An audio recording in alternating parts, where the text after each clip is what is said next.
I met her when I was 19, at a time when I still believed that friendships were built on loyalty alone, and that love, if it failed, did so honestly. She walked into my life like a storm wrapped in perfume, confident, loud, unapologetic. People noticed her instantly. I noticed her because she noticed me. She chose me, and at that age, being chosen felt like safety. She became my best friend quickly. Too quickly, maybe.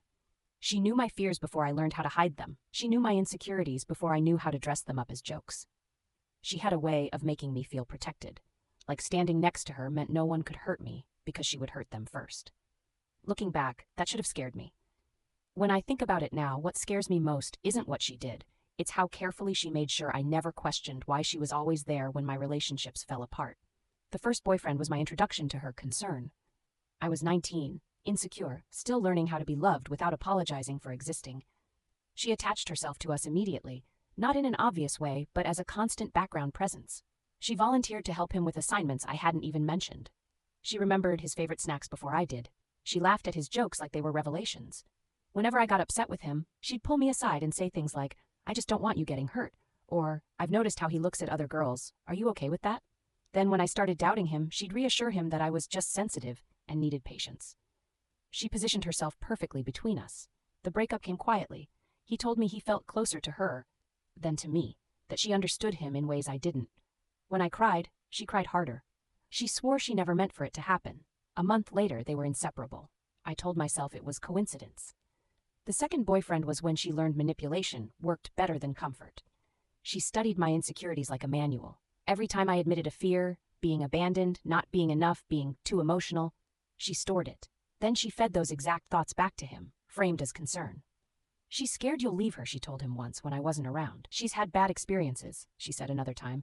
"Sometimes she clings because she's afraid." Suddenly he started pulling away, treating me like a responsibility instead of a partner. Conversations felt heavy. Everything I did felt wrong. Meanwhile, she became the fun one, the easy one, the girl who didn't need reassurance. When he finally admitted he was attracted to her, she said she'd only been testing his loyalty. She told me I should be grateful she revealed his true nature. I thanked her. The third boyfriend didn't last long enough to hurt deeply, but it opened my eyes too late. She became physical, but in ways no one could accuse, sitting too close, fixing his collar, touching his arm mid-laugh. She'd look at me and say, "You don't mind, right? We're all friends." When I did mind, she flipped it. "You're being possessive," she said gently. "If he's loyal, it shouldn't matter." She invited him out when I was busy and told me afterward. She framed it as inclusion, but it was exclusion disguised as honesty. He broke things off by saying I was too jealous. She hugged me afterward and said, "I tried to warn you." By the fourth relationship, I was already trained to doubt myself. This one was serious. Long-term. Plans. Talks of moving in together. She escalated. She started dressing differently around him. More intentional. More bold. She'd casually mention how men often felt intimidated by strong women like her, then look at him and say, "Some men appreciate confidence. Others prefer someone more gentle." She made jokes at my expense that sounded harmless, but landed sharply. "She's adorable when she's nervous," she'd say. Like a little kid. He started seeing me the way she described me. The night it ended, he admitted she had kissed him first. She told me she'd done it to see if he'd resist. She said she stopped it immediately, that she was protecting me. I believed her. The fifth boyfriend broke something in me. This time she didn't even wait. She told me outright she didn't trust him. She insisted on being around constantly. She monitored his behavior and reported back to me, twisting neutral actions into red flags. He stared too long. He didn't text you back fast enough. He seems like the type who'd cheat. Then she comforted him when I pulled away, telling him I was spiraling and needed understanding.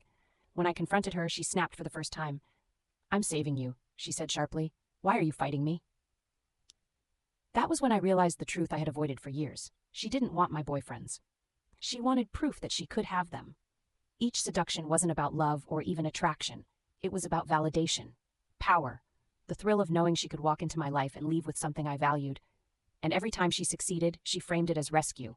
Every man I dated after that failed in the same way, some faster than others, some more dramatically, some begged for forgiveness, some blamed her, and every single time she stood beside me, victorious in her sadness. At some point, I stopped noticing how often she smiled when I cried. By my mid-20s, I had internalized the belief that betrayal was inevitable and that she was the only constant in my life. She reinforced it carefully, like conditioning. "You're too soft," she'd say. "You love too deeply. If I wasn't here, they'd destroy you." And I believed her, because believing her meant I didn't have to believe that my closest friend enjoyed proving she could take anything I had. Then I met Ronald. He wasn't charming in the obvious way. He didn't flirt. He didn't try to impress. He listened, really listened, the way people do when they're used to being heard. He was successful, dangerously so, but he wore it lightly. No arrogance, no desperation. The first time my best friend saw him, something shifted in her eyes. Not interest, competition. She asked questions about him that felt invasive. Where he worked, how long we'd been together, whether he talked about marriage, whether he ever mentioned other women. She laughed when she asked, but she watched closely when I answered. And for the first time in years, I felt uneasy. She began appearing everywhere we went. Coincidences, she called them. Parties she wasn't invited to, restaurants she just happened to like, events she had connections to. She dressed differently around him, louder, sharper, more deliberate. Ronald was polite, nothing more. That drove her insane. She escalated, compliments that crossed boundaries, jokes with double meanings, moments engineered to isolate him. I saw it all. I said nothing at first, waiting for the inevitable moment when she would save me again, but it didn't come. Ronald never took the bait. Instead, she turned her attention to me. Subtle comments, doubts planted like seeds. Do you really think he's faithful? Men like that always have options. Don't get too comfortable. And suddenly, everything clicked. She didn't test men to protect me. She tested them to prove her power. And Ronald wasn't failing. I was. The night I caught her trying to cross a line wasn't dramatic. No shouting, no scandal, just a moment where masks slipped. I walked into a room unannounced and saw her leaning too close, laughing too loudly, touching where she shouldn't have been touching. Ronald stepped back the moment he saw me. She didn't. That was the moment I understood everything. I didn't confront her immediately. I needed to hear what she would say when she wasn't performing. When I finally did, she smiled like she always did, confident, unashamed. I was just seeing what he'd do, she said. Relax. That was the last lie I ever accepted from her. I blocked her everywhere that night. No goodbye, no explanation, just silence. And for the first time in my life, silence felt like peace. The days after I blocked her were strangely quiet. Not the peaceful kind at first, more like the ringing silence after something explodes too close to your ears. I kept reaching for my phone without realizing it, half expecting her name to flash across the screen with a message that would somehow undo everything.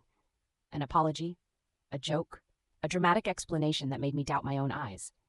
None came. Instead, what came was withdrawal. I hadn't realized how deeply she had embedded herself into my daily life. Every outfit choice, every relationship decision, every insecurity, I had filtered them through her voice. Without it, I felt exposed, like I had stepped outside without armor.